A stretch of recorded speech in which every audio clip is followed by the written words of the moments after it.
ఎన్నికలు ఉంటే సిద్ధంగా ఉండురి. ఆల్రెడీ మీకు తెలియని విషయం ఏంటంటే ఇగో కాంగ్రెస్ పార్టీ ఆల్రెడీ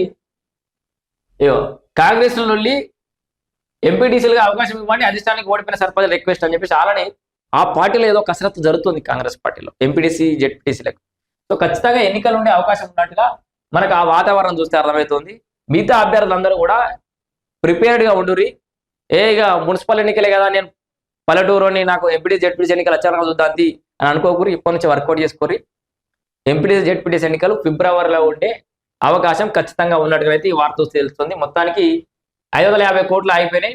ఫిబ్రవరి 2-3 వారాల్లో ముగియనున్నట్లు ఇప్పటికే వార్తలు వచ్చే సంగతి తెలిసిందే. దీంతో మున్సిపల్ ఎన్నికలు ముగియగానే ఫిబ్రవరిలో పరిషత్ ఎన్నికల షెడ్యూల్ విడుదల చేసి అదే నెలాఖరున లేదా మార్చి మొదటి వారంలో ప్రక్రియను ముగించేందుకు కసరత్తు జరుగుతున్నట్లు సమాచారం.